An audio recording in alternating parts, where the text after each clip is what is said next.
Binge Audio. Préparé avec amour et fait avec amour. Up in the Sky, un podcast de la RTS embarqué chez Programme B. Up in the Sky, sous la cape des super-héros. Up in the Sky! Décryptage du phénomène par les sociologues Valérie Gorin et Gianni Haver. Et si on s'intéressait un petit peu à l'occupation principale d'un super-héros, c'est-à-dire faire la guerre ? Ben ça c'est évident, c'est un peu le principe même du super-héros, c'est-à-dire en tout cas faire de la castagne et s'opposer à un super-vilain. Ben, ce qui est intéressant, c'est qu'on retrouve ça finalement dans les grands épisodes de guerre dans lesquels les États-Unis ont été mêlés. Ça démarre avec la Deuxième Guerre mondiale, et d'ailleurs au début on en voit les super-héros se battre directement contre Hitler, contre Hirohito. Pas mal de planches BD, on les voit d'ailleurs s'affronter à ces chefs d'État, mais c'est assez rapidement fait une erreur de les envoyer se battre directement contre l'ennemi juré, parce que si Superman va tuer Hitler, ben en gros à quoi sert l'effort de guerre des vrais GIs américains qui sont sur place et qui vont aller crever au nom de la liberté. Surtout ça résout quelque chose qui est pas du tout résolu, parce que la guerre continue, donc c'est un peu la gaffe d'une certaine manière qui avait faite par DC Comics, avec un accord avec un des principaux magazines qui était Look. En février 1940, Look fait un reportage sur Superman et demande aux auteurs de publier une double page, une historiette de Superman. Alors, en février 40, la guerre en Europe existe, les États-Unis ne sont pas encore en guerre, et dans l'historiette, on va quoi ? On va Superman voler vers l'Europe, plier les canons de la ligne Siegfried et donc empêcher les Allemands de nuire aux Français. Après, à Berlin, prendre par la veste Hitler, s'envoler vers l'autre méchant qui n'est pas encore Hirohito, qui interviendra une année après, mais qui est Staline. Ah bah oui. Et donc prendre Staline avec l'autre main et les amener où ? À Genève, à la Société des Nations, pour qu'ils soient jugés. Donc, avant encore que les États-Unis rentrent en guerre, dans cette petite historiette qui n'est pas dans un DC Comics, mais qui est dans le magazine Look, la guerre est résolue alors qu'elle fait que commencer. Ouais. Donc ça, c'est effectivement un petit problème, et donc on va trouver d'autres occupations à ces super-héros. Ouais, on les fait soutenir l'effort de guerre, tout simplement, comme tout bon citoyen américain. Donc, on les voit porter des moteurs d'avion, on les voit faire le fameux Victory Garden, c'est-à-dire faire son petit potager dans le coin pour cultiver ses patates, ses carottes, pour ne rien gaspiller. C'était le message qui était envoyé aux Américains. Attends, mais il n'y a aucun super-héros en 2019 qui fait de la permaculture, quoi.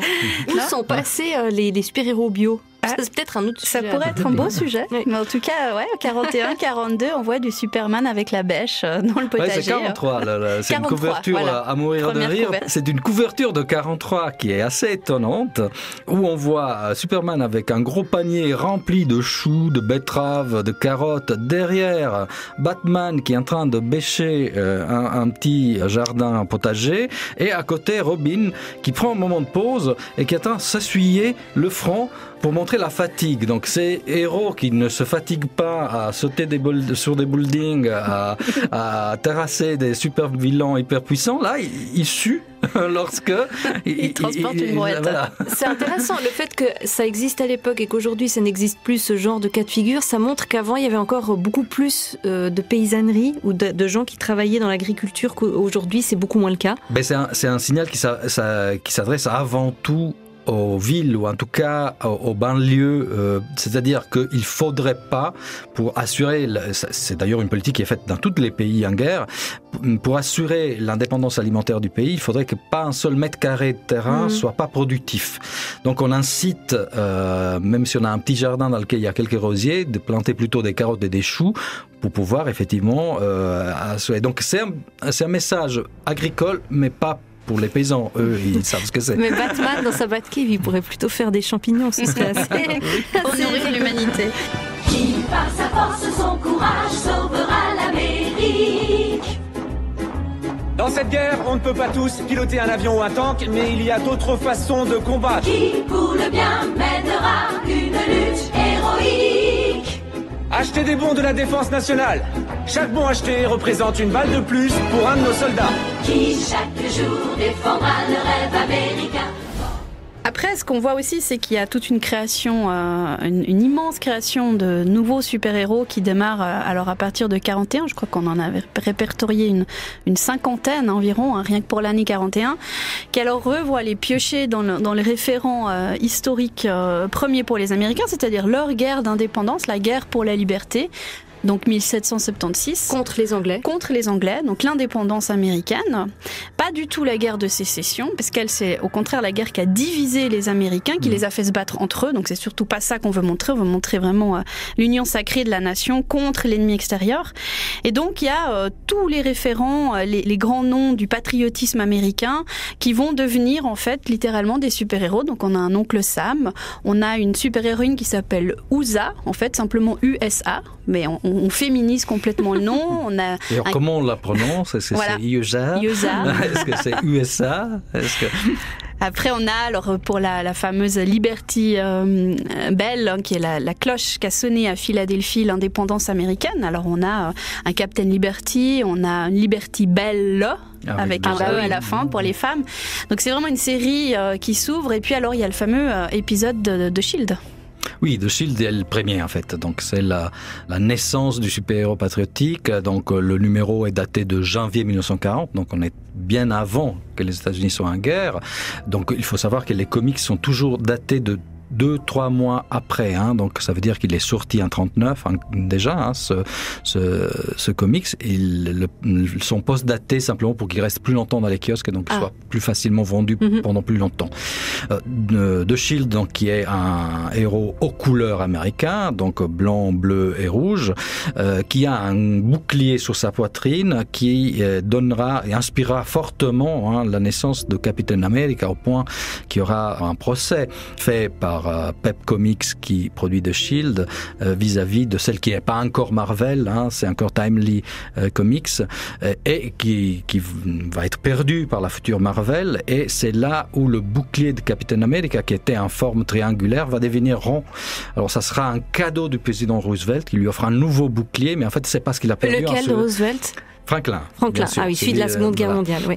Donc lui refile ce nouveau bouclier qui du coup ça va être un atout principal du personnage parce qu'il pourra le lancer, il pourra faire plein de choses. Comme un frisbee, comme ça. Mais effectivement, comme Valérie le disait, The Shield et Captain America sont loin d'être seuls. Il y a toutes sortes de héros, enfin Minuteman, enfin on peut en ajouter un autre peut-être. S'arrêter un petit moment sur Uncle Sam qui est cette figure à fond traditionnelle du patriotisme américain qui naît pendant la guerre de sécession et qui est présente dans les affiches de recrutement de la Première Guerre mondiale et qui devient un super-héros à proprement parler, qui se bat contre les nazis dans les National Comics, qui affichent bien leurs propos. Alors, ce qui est intéressant, c'est que Uncle Sam est quelqu'un qui devient très puissant quand la foi des Américains vis-à-vis de leur pays est grande. C'est ça, sa force. Et qui perd de ses super-pouvoirs lorsque la foi diminue. Donc, il est directement relié. Et il ressemble à quoi, en fait? Il ressemble à l'oncle Sam? C'est l'oncle Sam. Mais il a des muscles avec la barbiche. Non, il a sa barbiche, son chapeau cylindre, son haute forme, le pantalon rayé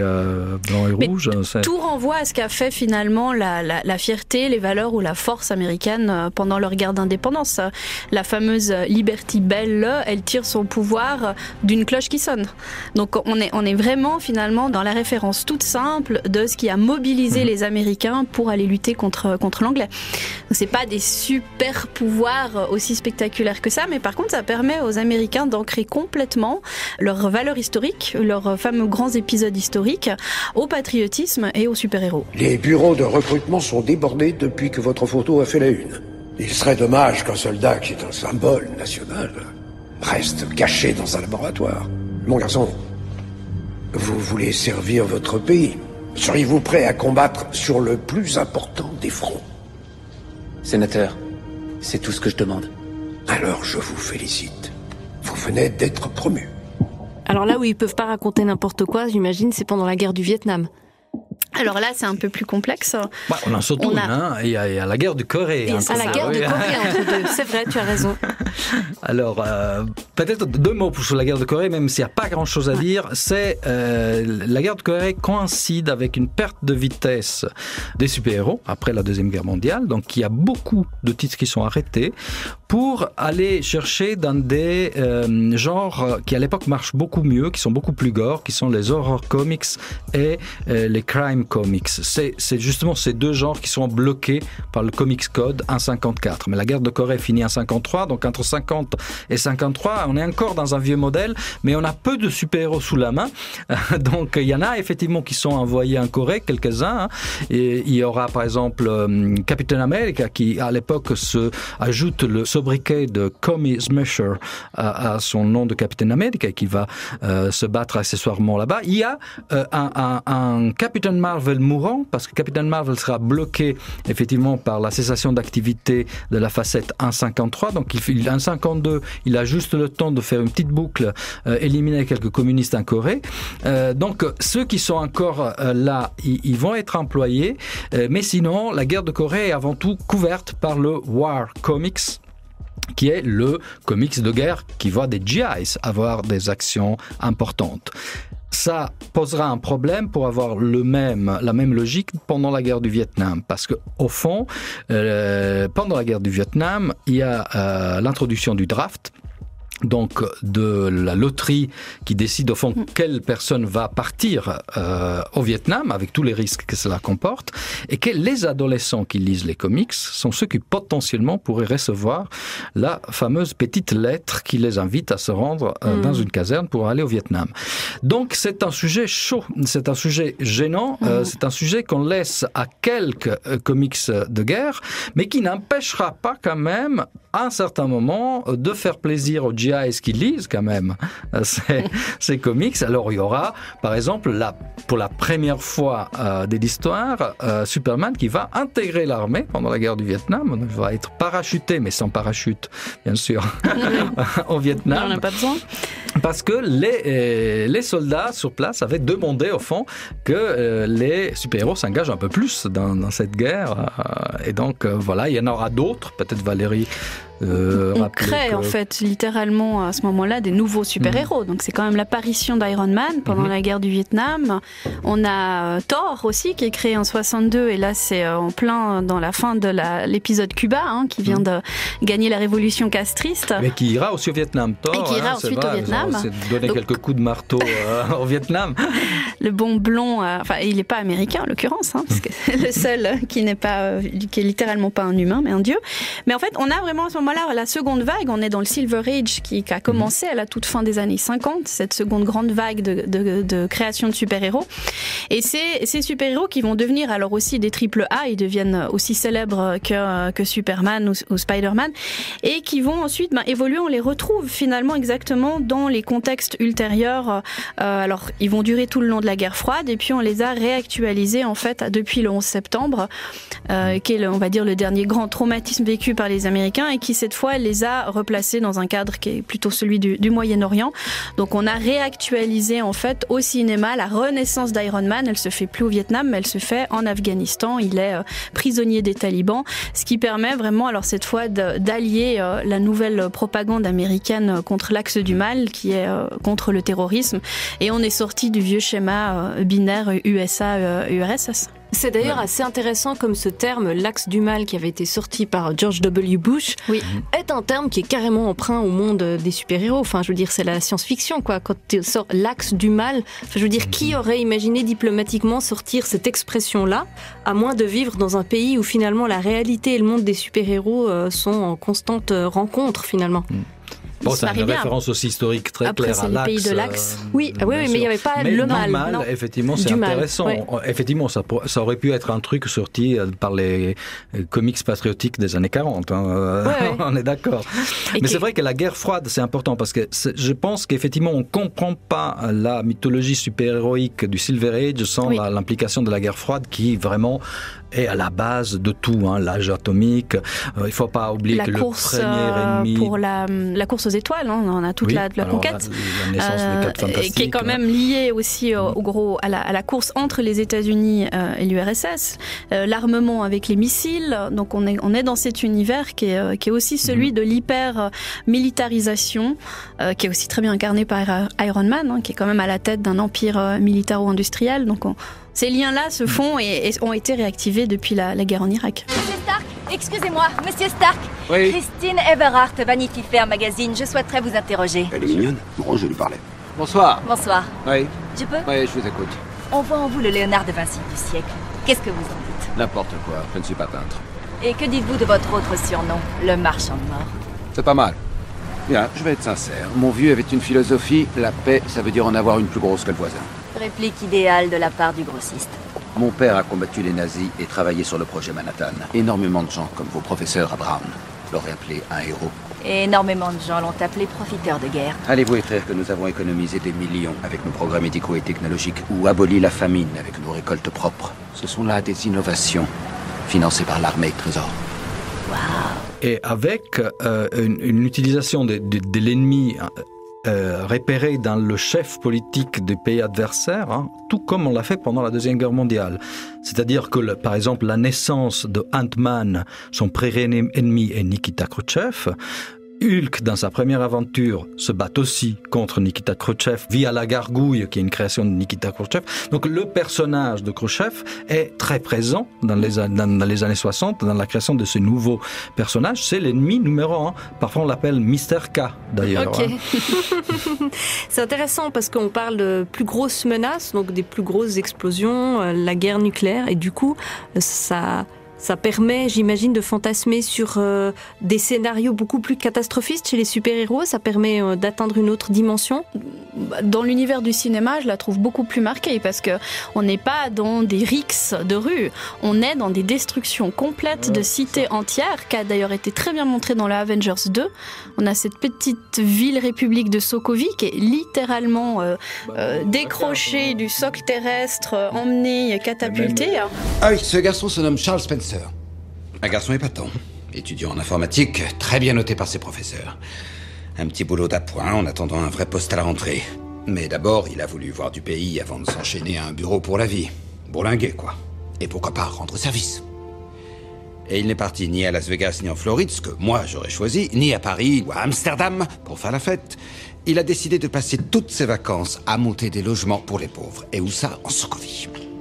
Il pensait se rendre utile, sans doute. Malheureusement, on ne le saura jamais puisqu'on lui a balancé un immeuble sur le crâne dans le feu de l'action. Mais même les batailles urbaines se font vraiment en traversant des buildings, en lançant des ponts contre l'adversaire. Enfin, c'est Godzilla, hein, la référence. C'est l'apocalypse. Hein. Dans les comics, non, on a des batailles de rue, mais dans lesquelles le mobilier urbain n'est qu'à peine effleuré. Enfin, Godzilla a eu une importance. Godzilla, c'est la destruction, oui. Godzilla, je pense que... les Japonais en savaient quelque chose. Oui, évidemment. Oui. Alors, forcément, à un moment donné, il y a des affrontements avec des super méchants, mais parfois, les super-héros sont pas toujours d'accord les uns avec les autres non plus.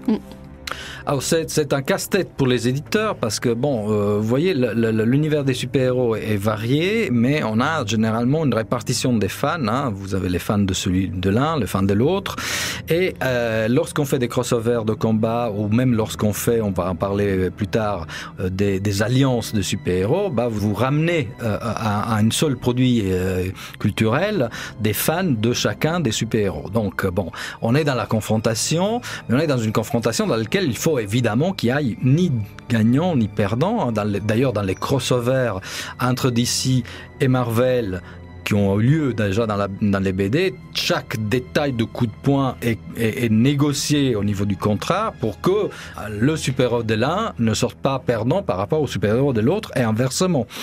Donc c'est une logique comme ça, c'est une bataille parfois un peu de mise en valeur de soi, un peu de frime entre super-héros qu'on voit souvent, notamment dans les diverses alliances, hein, que ce soit les Avengers ou la Justice League, dans lesquelles au fond il s'agit d'un peu montrer qui pisse le plus loin, quoi. Veut dire qui un peu a le super pouvoir. Disons-le honnêtement. Après, ça s'est décliné aussi beaucoup. Alors, on le constate un peu dans les BD avec l'affrontement verbal. C'est aussi s'envoyer des pics, se moquer parfois un peu violemment de l'autre. Alors ça, c'est assez typique aussi du cinéma classique américain avec deux gros égos, soit le flic et le truand qui s'affrontent ou des fortes personnalités.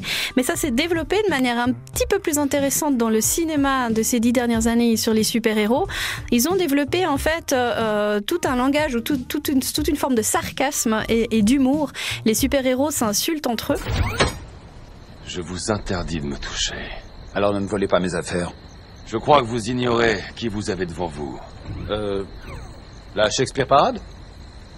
Oh, mère, c'était le don que vous portâtes, ces draperies. Ça vous dépasse totalement, homme de métal. Loki affrontera la justice asgardienne. S'il me remet le cube, je vous le laisse. En attendant, ne vous mêlez pas de ça. Touriste. Ce lance des pics, on l'a beaucoup vu dans les Avengers, par exemple, où Thor, Iron Man aiment bien s'insulter mutuellement. Iron Man apostrophe Thor en lui demandant s'il est fâché parce qu'il a volé les rideaux de sa mère.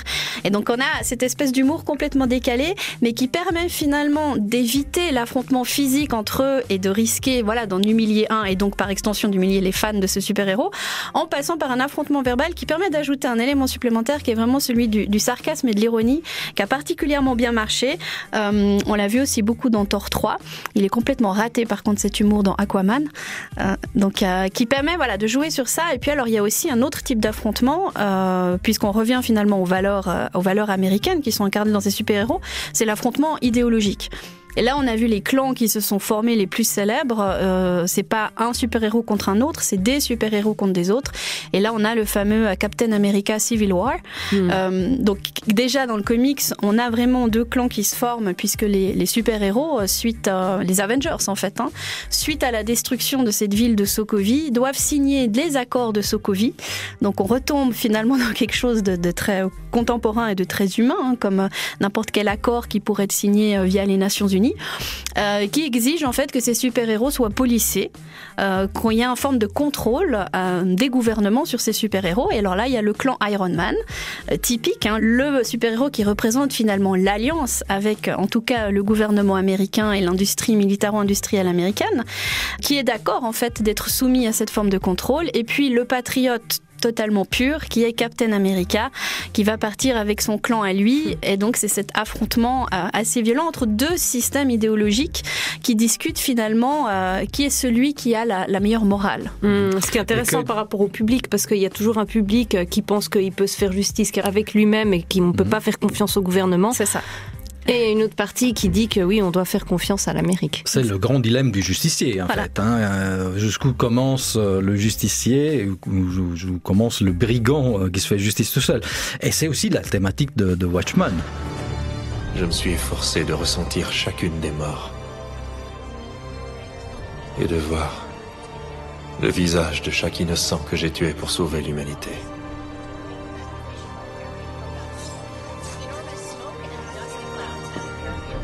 Tu comprends, n'est-ce pas? Sans approuver, ni condamner.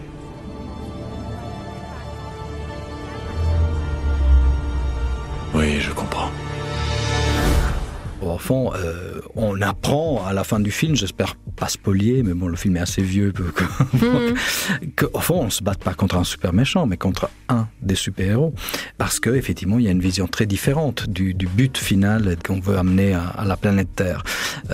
Donc oui, je pense que là, on touche effectivement à un fondement de tout le système super-héroïque. Donc quand il y a effectivement bataille entre super-héros, c'est justement non pas parce qu'un veut le mal et l'autre veut le bien, mais parce qu'ils veulent différemment, par des logiques différentes, le bien. Sauf que chez les Watchmen, c'est carrément des super-héros assez monstrueux. Donc ça assassine, ça tue à tour de bras. C'est évidemment un univers très particulier, celui de Watchmen, qui joue beaucoup sur le côté noir des super-héros.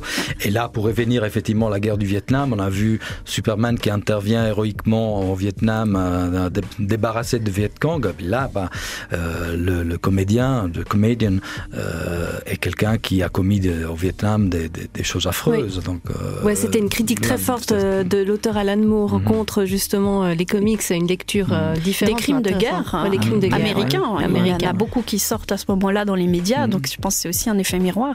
Si on ne voit pas le film, on peut toujours aller lire la BD qui est excellente. Il faut surtout lire la BD. Surtout lire la BD. Bon, ce qui fait marcher le business, c'est les guerres, on est d'accord, mais c'est pas les rivalités entre super-héros, c'est les moments où ils s'allient, ça fait imprimer plus de comics, ça fait faire plus de films. Oui, c'est des politiques. Alors moi, j'avoue, parce que c'est mieux jouer carte sur table, je déteste les alliances de super-héros. Je trouve qu'effectivement, l'idéal super-héroïque, c'est l'homme seul dans un monde hostile, incompris, ce qu'on veut, mais voilà. Alors après, c'est les années 60, et avec quelques qui voient cette association de super-héros, c'est des années où on commence à sortir de la crise. Au fond, on ramasse toutes les forces qu'on a pour vendre des albums et des comics. La Justice League, au fond, ramasse tous les fonds de tiroir, tous les super-héros en partie oubliés, pour ramasser tous les fans possibles sur un seul titre. Et donc, c'est une logique de piraler. Alors, il faut dire d'ailleurs que la première alliance de celle historique n'est pas une alliance de super-héros, mais une alliance de super-vilains. Le super-héros, on a le Suicide Squad, en fait, qui apparaît pour la première fois en 59 dans l'épisode de Brave and the Bold numéro 27. Donc, c'est vraiment une alliance de super-vilains, alors très contrôlée. Il y a une sorte de task force qui est mise en place sous le gouvernement américain qui mobilise ces super-vilains pour défendre la nation. Ce à quoi, en fait, il faut à tout prix réagir, puisqu'on a mis en place une équipe de vilains. Il faut donc absolument mettre en place une équipe de super-héros gentils. Et c'est là, en fait, que la Justice League apparaît pour la première fois dans le numéro qui suit, numéro 28, en 1960. Et comme DC fait quelque chose, il faut que Marvel fasse la même chose. Et en 63, on a les Avengers qui arrivent à leur tour. Ouais. Après, on le trouve aussi. Alors, on a les alliances au cinéma qui reproduisent donc les comics. On l'a en tout cas vu. Les Avengers ont été le premier. Et là, on voit d'ailleurs l'effet Marvel. Autant Marvel dans les comics copiait et arrivait toujours en retard finalement après ce que faisait DC Comics. L'univers Marvel au cinéma, alors lui, c'est complètement changé. C'est eux qui ont vraiment le lead en ce moment. C'est eux qui ont produit les films qui ont le mieux marché. DC Comics peine à sortir vraiment des succès au cinéma. Et ces alliances au cinéma, elles sont intéressantes parce que finalement, elles permettent de fonctionner un peu comme des teasers pour des super-héros très secondaires. Donc Marvel sont plantés la première fois qu'ils ont essayé d'adapter une de leurs super-héroïnes, c'est Elektra. Le film n'a pas marché. Mais probablement parce qu'ils sont allés chercher une super-héroïne qui n'est pas la plus connue. Ils auraient peut-être démarré avec une autre, ça aurait pu marcher différemment. Donc en partant avec Avengers, ça permet d'habituer un public à des super-héros qu'on connaît très bien, notamment Thor, notamment Iron Man, mais aussi d'attirer l'attention et de familiariser sur des super-héros un peu secondaires comme la Veuve Noire ou Eagle Eye, qui leur permet par la suite de lancer ensuite des films qui focaliseront que sur ces super-héros ou super-héroïnes-là, auxquels, ça aurait été plus difficile de commencer directement par eux en n'étant pas sûr d'avoir fidélisé un public. Donc autant ces premières alliances dans les comics dans les années 60, elles ont permis d'amalgamer tout ce qui existait comme super-héros et de faire plaisir un peu à toutes les bases de fans. Et maintenant, elles permettent justement d'attirer l'attention à des fans qui sont peut-être extrêmement attachés à un seul super-héros. On est fan de Thor et de rien d'autre, mais via les Avengers, on va finalement se dire mais quand même Hulk, il a une bonne tête, la Veuve Noire, elle est quand même incroyable, et qui vont aller voir le film individuel quand il va sortir. Bon, alors, puisqu'on est dans cette grosse thématique de la guerre, alors il y a les guerres évidemment qui sont sur papier, il y a les alliances sur papier, il y a les guerres sur film, et puis il y a les guerres dans la réalité, les guerres économiques entre marchés, j'imagine, entre fans aussi. Ouais, tout à fait. Alors les fans, on va peut-être y revenir parce qu'on va consacrer un épisode spécifique à la vie en tant que fan de super-héros. Mais il y a effectivement avant tout la grande guerre entre Marvel et DC Comics.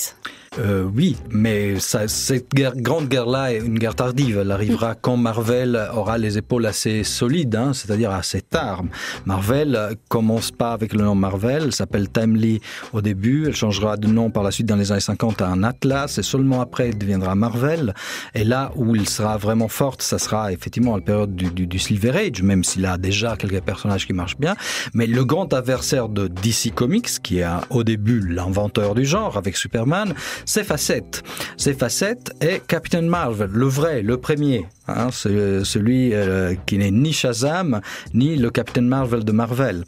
Et DC va réagir très vite aux imitations. Wonder Man, qui est la première imitation de Superman, fera un seul numéro, sera très vite bloqué suite à un procès de DC. Après, DC ne pourra pas contrôler toutes les imitations qui vont apparaître de manière absolument énorme dans tout le territoire américain. Tous les éditeurs de comics vont sortir un héros costumé. Donc il abandonne un peu l'idée, sauf que un héros de Facette, qui est Captain Marvel, va non seulement se vendre très bien, mais au bout de quelques temps va se vendre mieux que Superman. Et ça, DC il ne le digère pas. Et donc, procès pour imitation de personnage, procès qui va durer très très longtemps, qui va se conclure dans les années 50 alors qu'il démarre au début des années 40. Et qui va finir par un épuisement économique de facettes très affaibli qui va pour finir fermer sa division comics. Donc laissera ce Captain Marvel tout seul, orphelin, et à la fin, il va finir pour le céder à DC.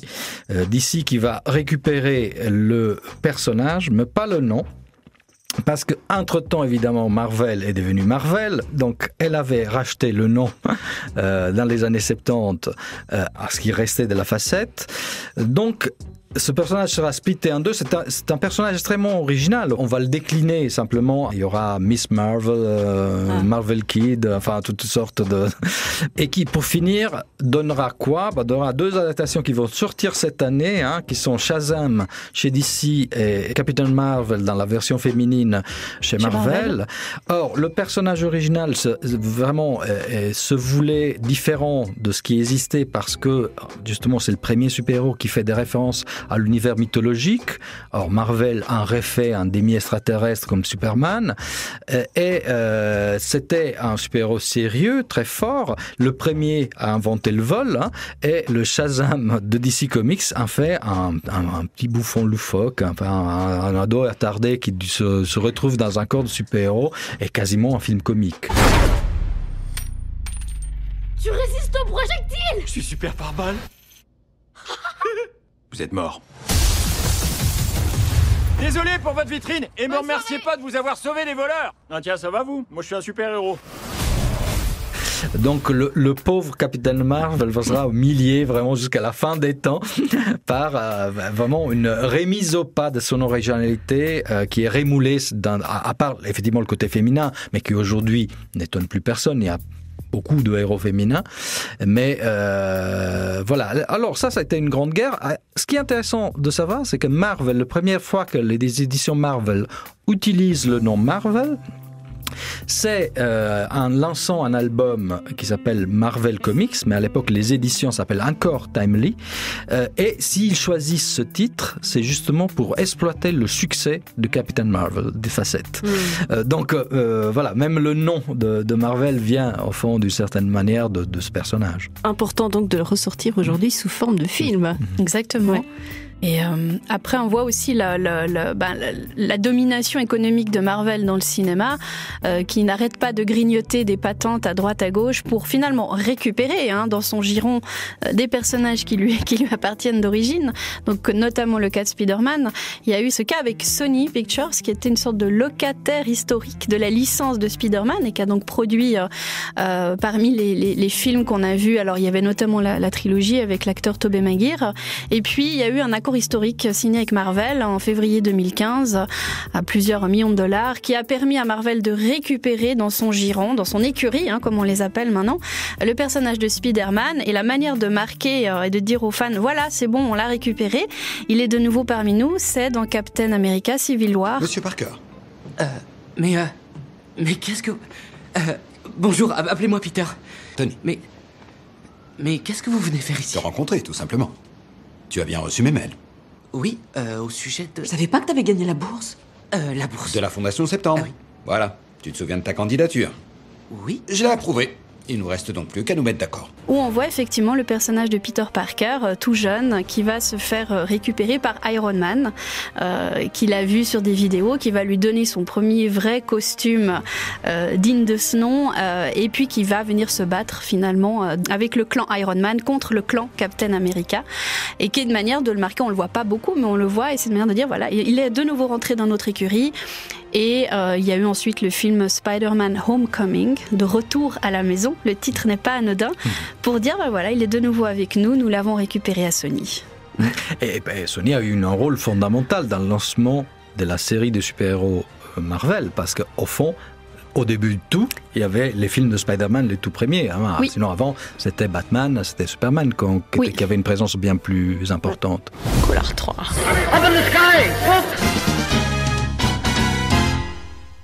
À suivre.